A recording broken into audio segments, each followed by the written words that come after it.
We sit down with a leading voice in Philippine movies and theater reviews as he gives his personal recommendation on movies to watch this Buwan ng Wika. Wanggo Gallaga joins us in the Hangout.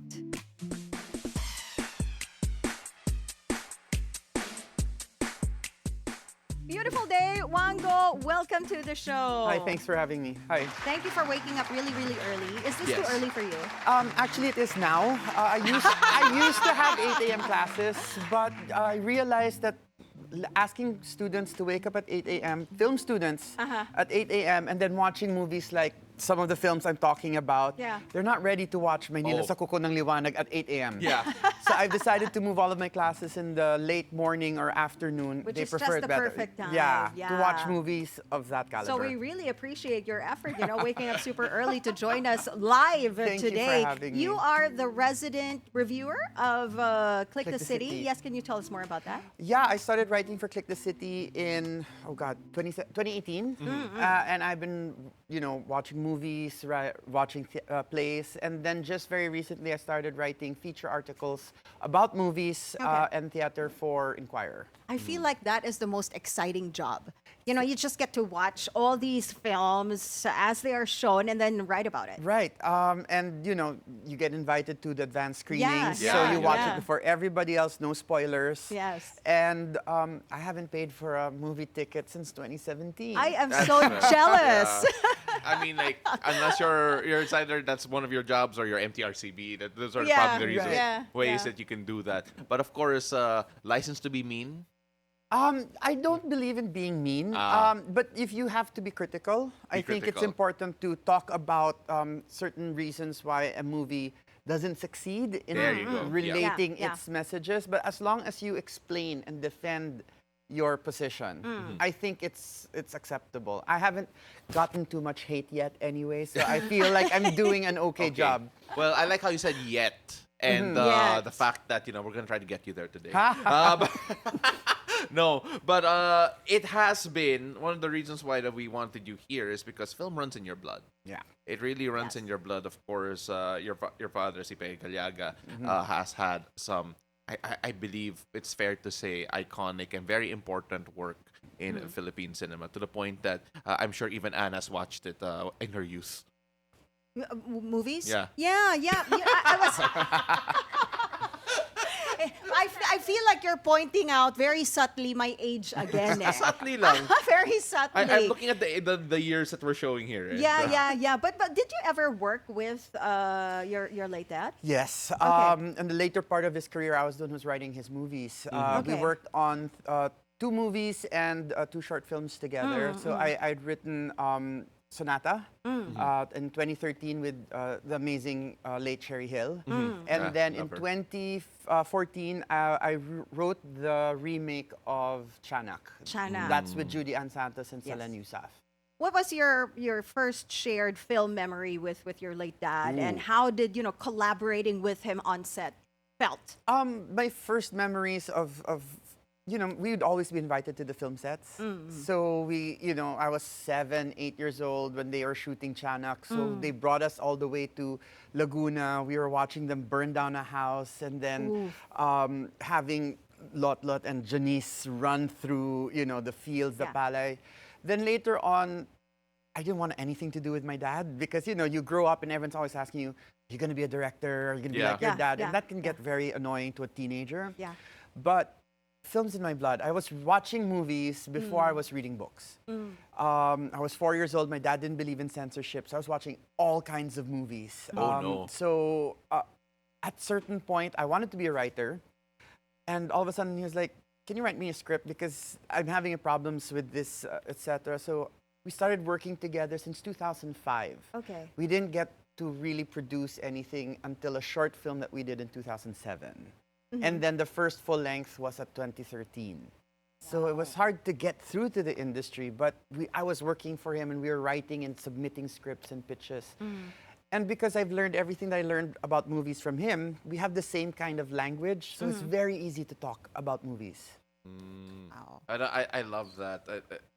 Sorry, natawa ako when you said that you didn't believe in censorship. So yeah. it feels like you may have seen Anshan on the Loo very young. or some other movies Oh, that yeah. have been When Basic Instinct came out, I was like 11 Oh or my God, 12 that- or something like Whoa. that. you know, may it have was- been too young for these movies, by the way. My dad would like close. I'd close my eyes because I was a very conservative child. I would Okay, close okay. my eyes, and he would take them out, and he goes, "Why? How do you think you were born?"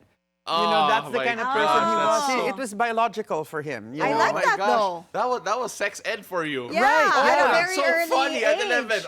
All right. So Yeah. okay, we're not gonna go down that rabbit hole. I would love to, but that's not. All right. So one of the reasons why you're here, yeah, kasi morning show nga. Oh my goodness, I Morning forgot. show tayo. So one of the reasons why we have you here is because we want to talk about Buwan ng Wika. And of course, helping promote Filipino film by talking about the classics and of course some contemporary Yeah. films that feeling natin essential to really enjoy yes. Buwan ng Wika. Yes. So we're gonna start off first with a list of classic films Yeah. that we're gonna go through. Baka hindi pa pinapanganak si Paolo sa ibang mga No, films it's na true. to. All of Yeah. these. All of these. What- yeah. Grabe ka naman kumaka all of these. No, May all of these are 80s classic pa. film. Oh, I was born in the 90s. Oh my gosh, wait, hold on. All right, so I'll let you lead this part kasi ka-era mo eh. classic, Time mo to classic. eh. Okay. Fine, Let's fine, start off with the okay? start of your era, He 1959 always, maybe. he always does this to me, by the way, Okay. Wanggo. Any chance he can target my age, he does that. But anyway, so we start with classic films, and these are your 7 recommendations. We start with Biyaya Ng ng Lupa, 1959 by Manuel Silos.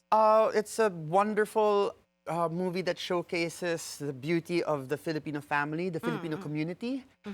It's a slice of life. There's no real plot into the piece, but it's wonderfully written, very strong, heavy character work. And what I love about this is it's part of my curriculum when I teach. Okay. And what happens is you show it to these freshmen, and these are kids who grew up in Hollywood movies. They've never seen a classic film. They've never seen a classic Filipino film. And then they watch this black and white movie, and all of a sudden they'll come up to me during class and they'll say, I wasn't bored at all. And they got to see what it was like. They were able to recognize their own families that they know in this movie. And it's really one of the things I really enjoy showing to my class because it has fantastic editing. I have students who will say their editing is so good. It's like the movies of today. And like, no, the movies of today are this good because of films like Biyaya ng Lupa. Yeah. It's really an amazing piece. Yeah. Fantastic work by Rosa Rosal. Yes, Rosa My Rosal. God, her performance here is magnificent. How do you think this film, still resonates today? Because it talks about our classic, very strong Filipino values. Family first, the way with which we toil the land and we wait for the blessings to come and life happens in between. And that's the Filipino life. Yeah. How we are so connected to each other, to our community.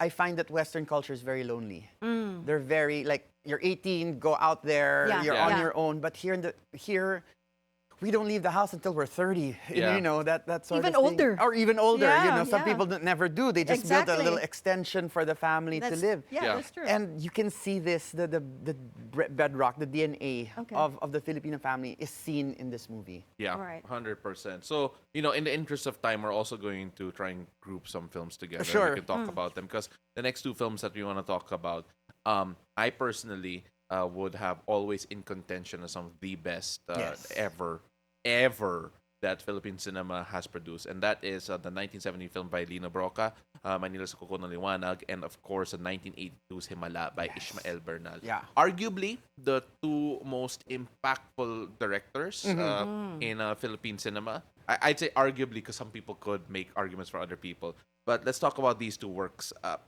I think if you're a film student, you have to at least look at these. Yes. But why should the casual, not as hardcore film fan enjoy these as well? Again, what's amazing about Lino Broca and Ishmael Bernal is the way by which they reflect our actual society Yes. in their movies. And Lino Broca is a lot more critical of the Filipino condition.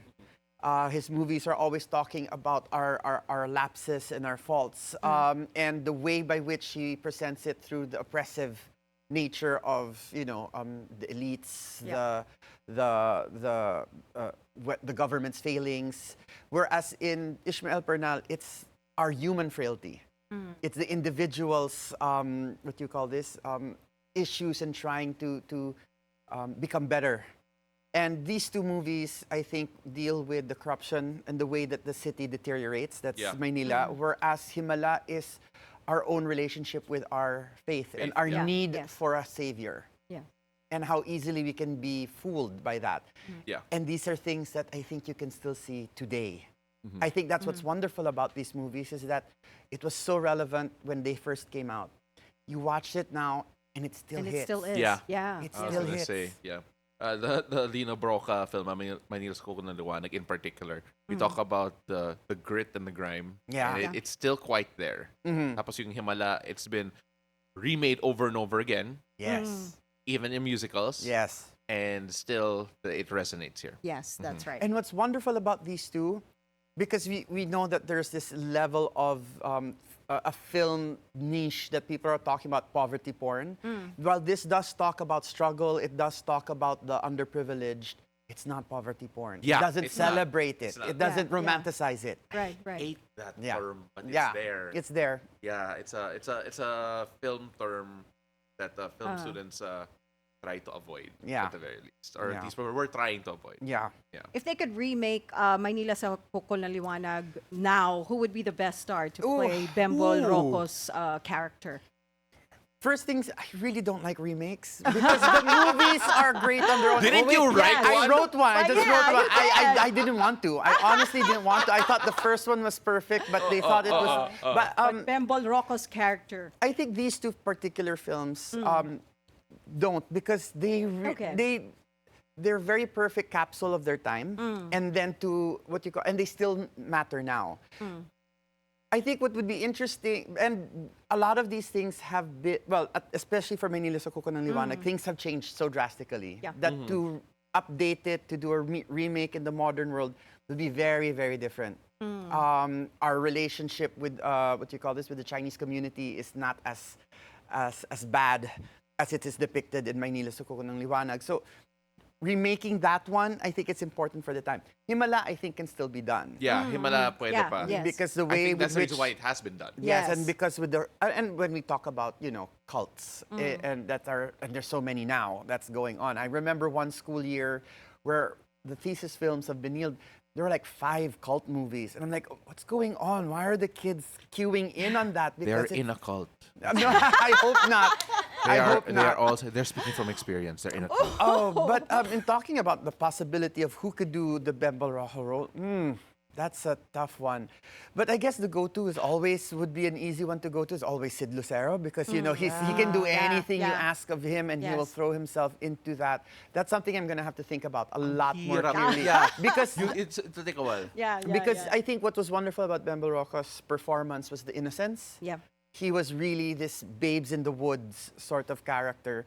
And Sid is a very mature and I think he can do innocence, but when you see him, of all the movies that you've seen him in, that's not what the audience is going to see, the Yeah. innocence. So Yeah. I have to think really hard about who's... That's so hard because it's a movie wherein the character becomes a canvas because it's changed by the environment. Yeah. Anyway, sorry.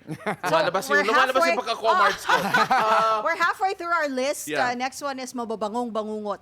Yes. 1977 by Kidlat Tahimik. Oh, God. What's wonderful...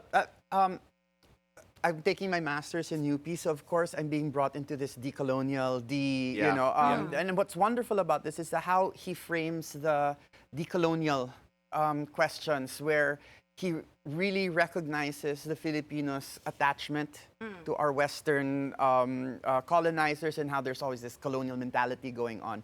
And this movie cuts right through deep within and asks really important questions about who we are as a people and why are we always looking out for the good things in life. Yeah. I mean, it's one of those movies that it's hard to suggest to people who just want a good time. This is a thinking movie. This is a thinking. This is a piece. thinking movie. You have to think about it. But speaking of thinking about things, then we're gonna group the next three movies together because they were all made around the same time. And you talk about films being a capsule of when they were made. And the 80s were a very interesting time for very many reasons. Yes. For those who don't know what we're talking about, pick up a history book. Oro Plata Mata, obviously by Peke Gallaga back in 1988. Temptation Island by Joey Gosumfiao in 1980. I'm so happy you included that, by the way. Always, I'm yeah. so happy you included that. And of course, I think very underrated, Batch 81 by Mike De Leon back in 1982, which was a very brave movie for the Yes. time. Yeah. Very Yes. brave movie. So let's talk about those three. Let's start off first with we got to talk about Oro Plata Mata. You're here. Yeah. Yeah. What I love about when my dad talks about it, when he talks about that movie, and I think it is that all the war movies that he's done, and he's done this also with Virgin Forest, and he's also done this with Isang Araw Walang Diyos. Not Tatlong Araw Walang Diyos. He did his own a sort of like a military film called Isang Araw Walang Diyos.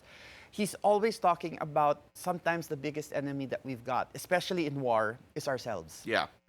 And he talks about the class, the class discrepancy, the class struggle, the elite family escaping, but still acting as if everything's the same. They're still acting like the elites, and they're trying to run away from the war, but they don't realize that things have changed. The power struggle has switched.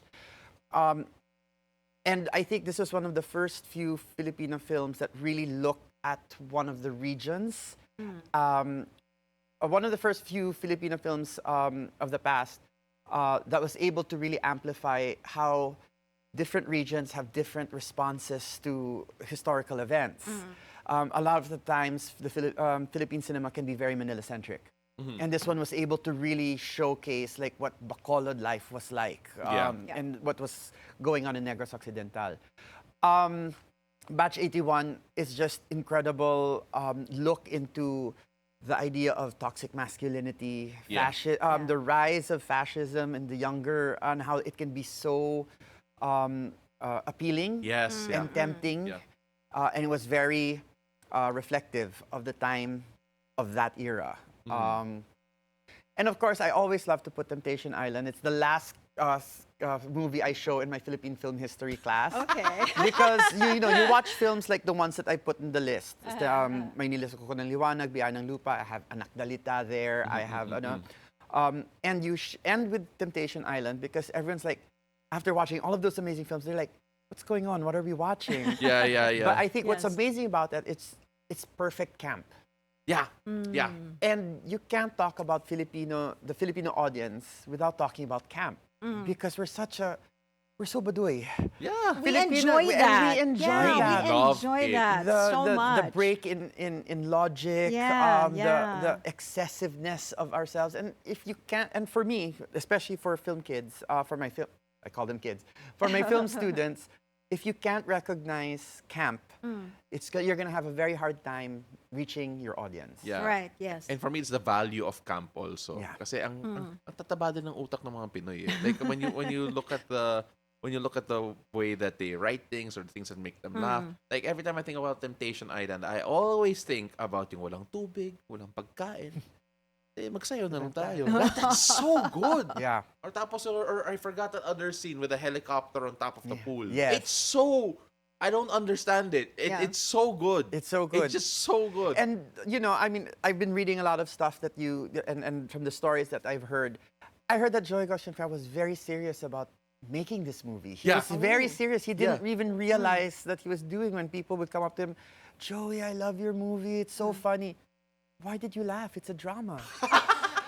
Those are the stories that I hear from people that he was very serious about the work, which makes it perfect camp. Right, Yeah. Because the best camp is unintentional. That's true. Yes. Oh, that's so good. I'm so happy. All right. Look, we now have another list that we're going to share later. It's going to be more contemporary films, but we're going to take a quick break before that. So let's take a quick breather together. Film critic Wanggo Gallaga is still with us after the break. Don't go away. Beautiful day. We'll be right back. today we're still here with film critic Wanggo Gallaga. We'll now go through your 7 essential films, the contemporary edition. This is Yeah. harder. yeah, this is harder. actually, this is This hard. is much harder to do because Oh, there's oh. just so many. Yes. There's so many to choose from. Yeah, and you had to limit it to what? How many? 7? I think Yeah. I went over. Okay. I think I went No, over. no, no. We picked out 7. Oh, so okay. We threw some away. We're Okay. sorry. Yeah, it's just that Anne, I think may guarantee na tayo. I was born for all of these already. Yes. Just to be sure, okay? Fine. Yeah. All right, Anne, what do you want to start off with? First one, Sunshine, Antoinette Hidaune, 2024. I was able to watch that last night. Oh, it's wonderful. Napakahusay. Wonderful. Yeah. Yeah. And for me, if we're going to talk about films in Buwan ng Wika, for me, it's Antoinette Hidaune is so important because of her dialogue is so right into the pulse of the people. Yes. Like she gets how people talk. Yes. And there's a whole, I mean, back in, I think, 2012 to 2015, she was like the master of the Hugot film. Yes. You remember that Yes. era True. of Hugot films where it was Yes. all about really snappy dialogue, and she always got it. And then later on, when the Hugot culture kind of like ended, she started to move more into more serious fare, Fangirl, and now Sunshine. And you can see that dialogue, the precision. Yeah. Oh, it's just incredible. It's yeah. I'm so I love all of her films, but I think Sunshine is her strongest. And it's really, it really grabs your attention from the moment it starts until the end. And you're like, wow, that was really amazing. Yeah. And you really felt the characters, everything that they were going through, especially Maris Racal. It was just really amazing. Yeah, I mean, like, I haven't seen it yet. I only have seen clips of it, unfortunately. But then, I like how you mentioned that si Direk is just so good with words. But then this is also so visual. Yes. In a way Yes. that ang linis ng screen when she's performing. But then as soon as it's out, it's so... As soon as she's not performing, it feels so gritty and real and not as performative Parang there anymore. was a play of Oo. light here. It's bright when she's performing rhythmic gymnastics, but out on the street, everything is dark and gritty. I think that's Yeah. the amazing work of Paolo Orendain Yeah. Yeah. as the cinematographer. They work so well together. Yes. Yeah. Well, Anne saw it. You Thanks should for the see it. invite. Thanks for the invite. That's what I want to drive into. But let's move on Okay. here. Dwayne Baltazar's 2018 Oda sa Wala. Again, another one who's excellent with her dialogue. But Oda sa Wala is a very quiet movie, and it's like the language of grief, of longing. And the way that she plays around with this very, it's almost magic realism, the way that the character played by Pokwang, what do you call this, with a dead body, and how she keeps it and how she holds on to it and she's not letting it go. It's a huge metaphor, I think, for Filipino audiences, for Filipinos, in how we can't let some certain things go. We're a very sentimental bunch, and you can really feel it on just the emotion level. She's got Dwayne has got a lot of amazing movies. So making the choice between this and Hypothalamus, but I think Oda sa Wala is an essential that I think people should get to watch. I'm looking at it on screen. Yeah, I mean, like, Hypothalamus also would have been a great choice. I haven't seen Oda sa Wala, but Hypothalamus was super interesting as well. Another one here that I think more mainstream, I Yes. guess. Sid and Aya, Not a Love Story, by Irene Emma Villamor back in 2018. And I mean, this was also super interesting. A different take on a Filipino love story-ish, but it's not a Yes. love story as per the film title. Yeah, why this one? Well, a lot of Irene's work always deals with the cost of love, and here it's the transactional nature of it. You have someone who has a lot of money but is very, very lonely, and then you have someone who needs the money, and she's this bubbly, bright character, and it almost seems like it should be a right fit, but you start to realize that no, they're filling up an emptiness in each other that should be filled up by themselves, by their own selves. So what you're seeing here is that they're coming together, but for the wrong reasons. And everything looks like it should be together, but they keep talking to each other, and as the movie starts to unfold, you start to realize, wait a minute, they're not supposed to be together. And it's a great use of both Ding Dong and Ann Curtis. Yeah. Their Yeah. star power, the chemistry, the way that they interact. It's just such a lovely movie. And outside of it, it takes a look at the Philippines outside of our more underprivileged locations. It's more fast-paced, Yeah. but it's also Yeah. very aspirational in that regard. So it's a nice shift to how we can imagine the Philippines to be. But even though we're looking at BGC, we're looking at Yeah. the cosmopolitan side, people are still looking for something. So I thought that was going to be very interesting. Pwede siyang love hacks topic, no? Actually. Looking for someone in this busy world, right? Next movie on our list, on your list, Babae at Baril, Ray Red, 2019. Yes. I'm a feminist, and so I think you notice that a lot of the films are, especially the contemporary, directed by women, about women's stories.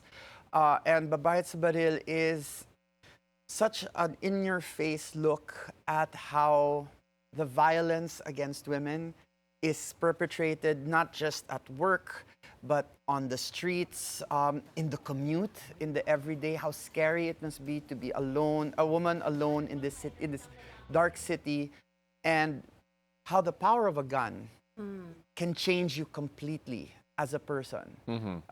She has been assaulted at work. She feels constantly threatened by her surroundings. She gets the gun, and all of a sudden she takes on a more violent nature. And it talks about violence. It talks about the violence that we have here. Fantastic performance by Janine De Leon. Looking at it right She's incredible. You can see this on Netflix. I suggest that you do. It's such a, it's so in your face. Yeah. And it's such a strong piece. Yeah, the next one we have here is from 2017, Respeto by Treb Monteras. I'm not the biggest fan of rap, but I love the way that rap works in the Filipino language. I used to commute, back when I was still living in San Juan, I used to take a commute, and there's this one jeep route that I take. For some reason, all the jeepneys were playing Filipino rap music. And I was listening to it, and I was like, our language is so well suited for this because of we have very simple syllables. We are hunlapi, gitlapi, and it allows us to repeat syllables.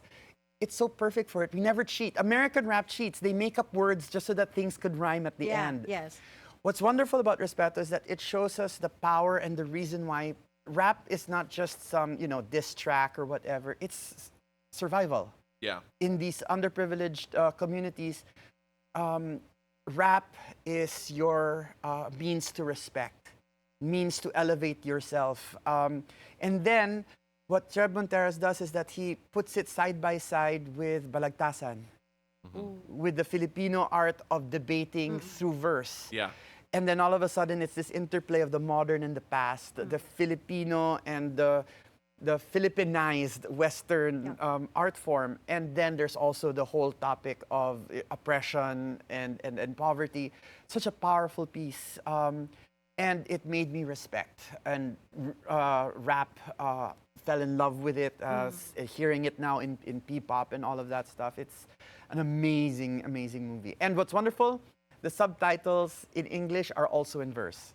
Whoever did the subtitles for this movie is incredible.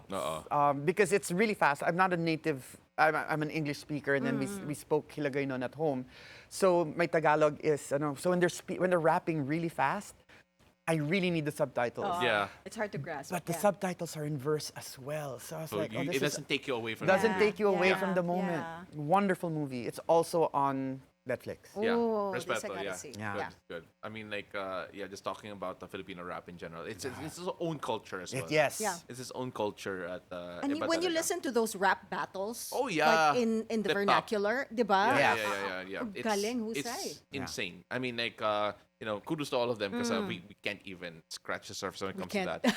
All right, so next one, 2016, Pamilya Ordinario by Eduardo Roy Jr. Yeah, I'm also very sorry that all of the things I'm choosing are so heavy. Uh-oh. They're very, very. I love I love the complexity. Yeah. I love the way that movies can show us and immerse us into the worlds of places that might be separated from. Yeah. And Pamilya Ordinario has, it just leans in any direction, and it could be what we were calling poverty porn a while ago, where Yeah, it I was gonna romanticizes. say, yeah. And Pamilya Ordinario does not. And it manages to show the lives of the homeless, the people who are living in the streets. And it manages to still give them a level of dignity, even when they are undignified, maybe in the things that they do, in the things that they're, in the struggles that they have to face. The way that they are so vulnerable to people who are, scamming them. In this movie, this couple, this teenage couple who have a child, their kid gets kidnapped. Yeah. It's taken from them, and there's no one out there to protect them. There's no one out there to help them. And you get to see, and you're really inside these people's worlds. And the wonderful Hasmin Kilip did a fantastic performance, as well as Martin Ronaldo. Yeah. Ronaldo Martin, sorry. Yeah, I mean, it's such a heavy topic, but then as well as the next one, actually, we actually had Baby Ruta Villarama Yes. here. The film that you picked was Sunday Beauty Queens. Again, probably one of her most iconic works. I'm betting though her latest on the West Philippine Sea might actually be there as well. I can't for wait to see it. Pinocchio. I haven't seen it, so I didn't Yeah. want to recommend the film I hadn't yeah, seen. no, but I understand. I understand. But Sunday Beauty Queens, I teach this also. I use this in my class when we talk about film and culture.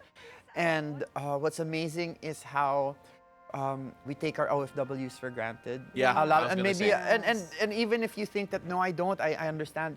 No, this movie shows us so much more about the way by which they are suffering, the way by which they are sacrificing, Yeah. not just for their families, but because they have one of the highest, the remittances Yes. really contribute so much to the GDP. And ito yung kapalit. Yeah. And the idea that they go and do these beauty pageants on their day off, just so that they can celebrate what it means to be Filipino, just for Yeah. one day where they can be a queen, rather than, for some of them, working as domestic helpers for other people's families. It's such a humanizing way of framing their struggle. Yeah, I mean, like I remember when I first saw this, and I it basically, it opened my eyes to looking for Manila everywhere else. What I mean that is that kasi normally kapag may OFW community, which is everywhere, by the way, Everywhere. Yeah. Yes. like a room can be turned into Manila when they're together, and it reminded me so much of Sunday Beauty Queens. So I don't know, I think it's very impactful, but of course we don't want to end on a bit of a heavy note. Yeah. So no, and this is a bit off the cuff here. Just so we're again, this is Buwan ng Wika, and Pinoys are known for iba yung humor natin. Yeah. Guilty watches that you won't necessarily say are important pieces of Philippine cinema, but you're like, okay, you know what? This is for a good time. You know what? Not guilty. I love Filipino rom-coms. Yeah. I love Filipino I rom-coms love Filipino too. rom-coms. Nabuhayan si Ann. Yeah. Nabuhayan si Ann. Oo, lalo na Yeah. pag yung mga love teams, Yeah. diba? Yeah, and just the hello, love, goodbye, the Ayun. switching of love teams, Yeah. but playing it yeah. around with that. I saw in Inconvenient Love, Don Bell have such great chemistry. They really build each other up. Regal plays around with these new artists, that the young artists that I'm not familiar with. I'm so familiar with all of the Yeah. older ones, Yeah. etc. Yeah. But their recent one in the MMFF, such a lovely. The title escapes me for the moment, but it's out there on Netflix The last already. MMFF, yes. Yeah. There's so many, and I don't feel guilty about it. Yeah. It's pleasure. We're such romantics. I'm a romantic, and my students will tell me, but Filipino rom-coms are so cringy. They're so cheesy, and I'm like, because But we love that. Yeah. That is what the audience looked for. right? When they go see a rom-com, they want that cheesiness. Right. Kilig. Yeah, and because everything is so impersonal now because of the internet. Yeah. We're always communicating through our phones, through messaging apps. That the cheesiness and the cringiness of of showering someone in front of you with your affection. It's wonderful to look at on screen. Oh my gosh! All right, you know what? I wish we had an hour more because we could go on and talk about that as well. Yes, come But back. Wanggo, before we let you go, we always ask this question. Yes. Very quickly, unfortunately, what makes your day beautiful? I guess just waking up every day and being able to watch more movies. I'm sorry, that's my whole life is movies. My whole life is theater. My whole life is and being able to teach and share all of that I know about movies to students. I get invited to workshops. I get invited to talks, and just to talk about it because there's so many other beautiful ways to look at life. There are so many beautiful ways to look at life, and you can see this in movies. You don't have to experience it yourself. You can see it there. You can experience it through there. There, through what and you're then watching. it can encourage you to go and seek it out for yourself. Oh my goodness! Thank Thank you. you so much, Wanggo. And of course, you. someone said that, oh, may na good morning sa Yes, Facebook. Yvonne Ruiz del Rosario. Nanay ko yan eh. Salamat pagi in Malaysia. So Hi, again, Tita. Wanggo, I really appreciate you. I really thank you for having me. Thank you so Thank much. you so much for your time. Sana we had more time. I know. Right? Oh my gosh, Oh my I wanted goodness. another body to talk about rom-coms. All right.